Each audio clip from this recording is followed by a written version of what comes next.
उदाहरण का, और ये बार बार पूछ देता है। मान लो कि कब पूछे कोई ठिकाना नहीं है।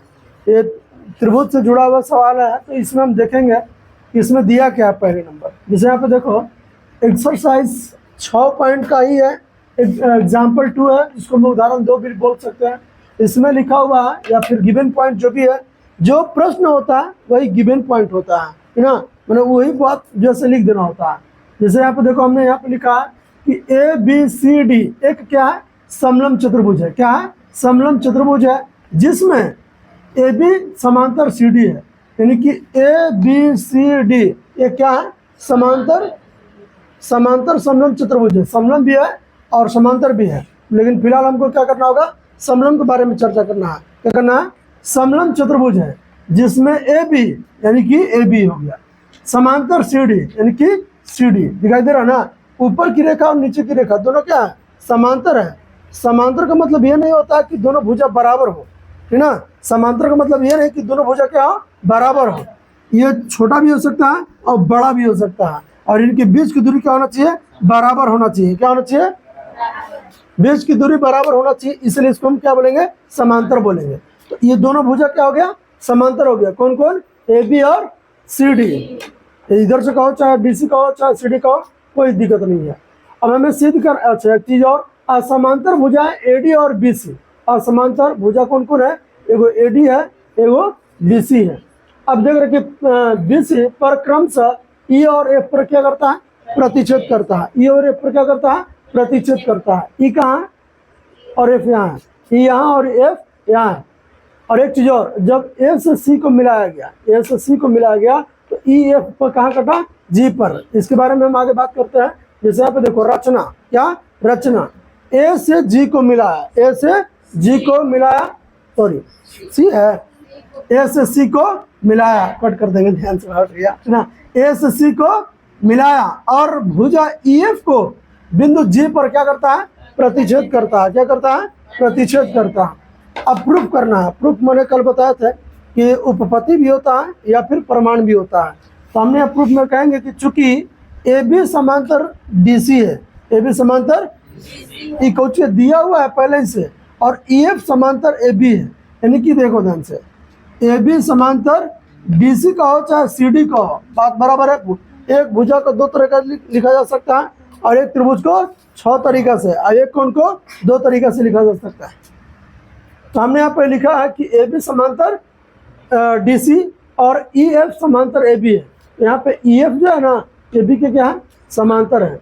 अब ध्यान से सुनना, पहले बात समझना है ना। AB समांतर CD या DC और ABA समांतर EF है, तो तीनों एक दूसरे का क्या है, समांतर है। तो यहाँ पर लिख सकते हैं ना कि EF समांतर DC, यानी EF जो है से DC के समांतर है। क्यों? क्योंकि EF समांतर AB है और AB के समांतर DC है।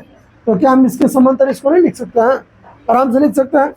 तो हमने यहाँ पे लिखा EF समांतर DC। एक ही रेखा के समांतर रेखाएं परस्पर समांतर होती है। एक ही रेखा पर जो रेखाएं खींची गई परस्पर क्या होता है, समांतर होता है। अब बात करते हैं त्रिभुज ADC में। ADC त्रिभुज ADC में चलेंगे तो इसमें भी देखेंगे, क्या देखेंगे कि देख रहे हैं कि EG समांतर DC। EG समांतर क्या है, DC है, क्योंकि EF समांतर DC है। EF जैसे DC के समांतर है, तो EG यहाँ तक आ रहा है, लाइन तो हुई है ना, इसलिए क्या होगा, समांतर होगा। अब सभी को पता है कि थेल्स प्रमेय के प्रयोग से क्या होता है। सर थेल्स प्रमेय के प्रयोग से क्या होता है, जहाँ से खत्म वहीं से शुरू करना है। यानी यहाँ पे बोल सकते हैं AE बटा में ED और AG बटा में GC। हमने समीकरण 1 माना है थेल्स प्रमेय से। कैसे? AE बटा में ED और AG बटा में GC, जहाँ से खत्म वहीं से शुरू। ये हमने समीकरण कितना माना, 1। अब इसी प्रकार से चलेंगे CAB में, तो CAB ऊपर में चलेंगे ना। अब यहाँ पर देखो, इसमें भी समझना है कि CF वही थेल्स प्रमेय का ही प्रयोग करके बात करेंगे। CF बटा में FB या BF, जो भी बोल सकते हो, CF बटा में FB या फिर BF बोल सकते हैं। फिर यहाँ पे देखो GC बटा में GA या AG। जैसे मानो कि इस भुजा को लिखना है तो तुम यहाँ तो जीसी बोलो या सीजी बोलो, ठीक है। और उसी के बटा में क्या हो गया, जीए या एजी, ठीक है। और एक चीज और बता दें, इसको पलट दिए हैं, क्या किया है, पलटे हैं।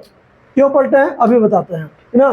तो इसको जब पलटेंगे तो बीएफ जो नीचे था वो कहाँ चला गया, ऊपर, और सीएफ कहाँ गया, नीचे। और इसमें भी पलटेंगे, जब आप एलएचएस को पलटेंगे तो आरएचएस को पलटना पड़ेगा, ठीक है। तो हमने यहाँ पे पलट दिया, तो पलटने के बाद देख रहे हैं कि समीकरण 1 और समीकरण 2 में कुछ कॉमन पॉइंट मिल रहा है। कॉमन क्या है, दोनों का आरएचएस बराबर हो गया, दोनों का क्या हो गया, आरएचएस। और हम सभी को ये बात पता है कि किसी भी समीकरण, किसी भी दो समीकरण का अगर एलएचएस या आरएचएस बराबर हो जाता है, कोई एक बराबर हो जाता है, तो जस्ट उसका अपोजिट वाला भी क्या होता है, बराबर हो जाता है। तो इसका आरएचएस पार्ट जो है बराबर हो रहा है, इसका आरएचएस पार्ट क्या हो रहा है, बराबर हो रहा है। देख सकते हो इसका जो आरएचएस का जो पार्ट है दोनों में क्या है, बराबर है, ठीक है। जब बराबर है तो जब ये दोनों बराबर हो गया तो ये दोनों भी क्या होगा, बराबर हो जाएगा। तो समीकरण 1 तथा समीकरण 2 से हमने यहाँ पे लिख दिया कि ए बटा में ईडी, ए बटा में ईडी और बी ए बटा में एफ सी या सी एफ, बी ए बटा में क्या हो गया, सी एफ कहो चाहे एफ सी कहो। समझ में बात ना। देखो एक चीज़ बार बार तुम लोग को बताते हैं कि जैसे जो कोई भी थ्योरी अगर बता दिया जाता है तो उस थ्योरी को घर पर जाकर एक बार दो बार प्रैक्टिस करना है। अगर तुम अगर एक दो बार भी अगर ढंग से प्रैक्टिस कर लिए तो तुम्हारे लिए बहुत बहुत बड़ी बात है। मान लो कि हमने अभी 3 थ्योरी बताया ना, तीनों थ्योरी में से कोई भी दे सकता है और देना ही देना है। थेल्स प्रमेय हो गया, चाहे थेल्स प्रमेय का विलोम हो गया, और ये एग्जाम्पल जो तुम्हारे सामने है। समझ में बात ना। देखो कोई भी काम मन से करोगे तभी हो पाएगा। काम कोई कौन नहीं करता, बताना पहले। काम हर कोई करता है, पर काम करने का तरीका नहीं पता है या वो करना ही नहीं चाहता है, तो उससे क्या मतलब है बता। काम करोगे तब ना, नंबर कैसे आएंगे बता। बिना काम करने कुछ नहीं, नंबर तो झक मार के आएगा, बशर्ते तुम मेहनत तो करो।